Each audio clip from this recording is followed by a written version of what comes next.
రామచంద్రమూర్తి సీతాలక్ష్మణుడు సహితుడై గోదావరి స్నానానికి వెళ్ళాడు. మీరు భద్రాచలంలో గోదావరి స్నానం చేస్తే చీకటితో ఉండగా భద్రాచల క్షేత్రంలో ఉన్నటువంటి గొప్పతనం ఏమిటంటే సుప్రభాత సేవకి ఎవరు ఉండరు. ప్రత్యేకించి శీతాకాలంలో 5 6 ఉంటుంటారు. మీరు తెల్లవారుజామున 4 గంటలకో లేచి గోదావరిలో స్నానానికి వెడుతూ ఆ చలిగాలిలో ఆ రామచంద్రమూర్తి యొక్క శిఖరం వంక చూస్తూ నడుస్తుంటే చుట్టూ వన్యప్రాంతాలు కదండి భద్రాచలానికి. ఆ రాముడు నడవడం, సీతమ్మతో లక్ష్మణుడితో గోదావరి స్నానం చేయడం, ఆ హేమంత ఋతువు, చల్లటి నీళ్లు, ఆ బెగ్గురు పక్షులు, ఆ జలపక్షులు అవన్నీ అలాగే ఒడ్డున కూర్చుని ఉంటాయి. ఆముక్తమాల్యదలో కృష్ణదేవరాయలు గారు వర్ణిస్తాడు.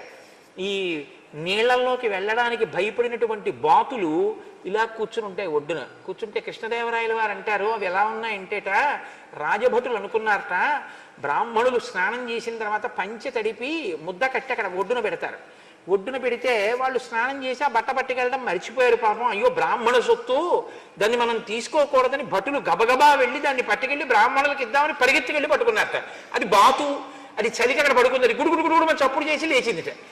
అంటే రాజ్యంలో ధర్మనిష్ట చెప్పడానికి ఆముక్తమాల్యంలో కృష్ణదేవరాయలు వారు వర్ణిస్తారు. ఆ పడుకున్న బాతుని బ్రాహ్మణుడు స్నానం చేసి విడిచిపెట్టిన పంచ అని, పంచ ముద్ద అలా ఉంటుంది అని.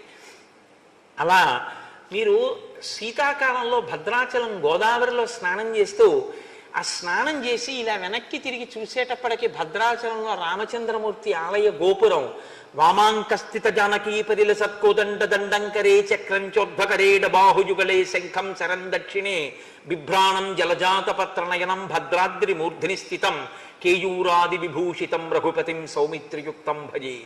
ఆ రామచంద్రమూర్తి, ఆ లక్ష్మణుడు ఆ బాణం పట్టుకుని ఆ ధనస్సు, ఎడమ తొడ మీద కూర్చున్న సీతమ్మ, సీతమ్మ పాదాలు ఇలా కాళ్ళు 2 దగ్గరికి పెట్టి ఆసనం వేసుకు కూర్చున్న రామచంద్రమూర్తి, ఆ లక్ష్మణమూర్తి, ఆ వైభవం, ఆ రామచంద్రమూర్తి ఆలయం, రామాయణం, హేమంత ఋతువు, చలిగాలి, ఈ పక్షులు ఇవన్నీ మీకు జ్ఞాపకం వచ్చి స్నానం చేసి మీరు అలా ఆలయ శిఖరం వంక చూశారనుకోండి, మీ మనసులో రామాయణం మీ ప్రమేయం లేకుండా అలా తిరుగుతూనే ఉంటుంది. మీరు తిరిగి వచ్చి కాటేసుకొచ్చి సంధ్యావందనం చేసుకుంటున్నా మీకు అలా రామాయణమే మెదులుతుంటుంది. ఎంత గొప్పగా ఉంటుందో భద్రాచల క్షేత్రంలో.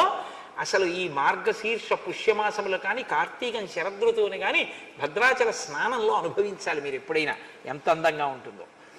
ఈ మధ్యకాలంలో నేను అనుభవించి అక్కడ ఉపన్యాసాలు చెప్పడానికి వెళ్ళి రామాయణం మీద ఎంత ఆనందం అనుభవించానో. అందులో చెప్పింది రామాయణం, ఉన్నది భద్రాచలం.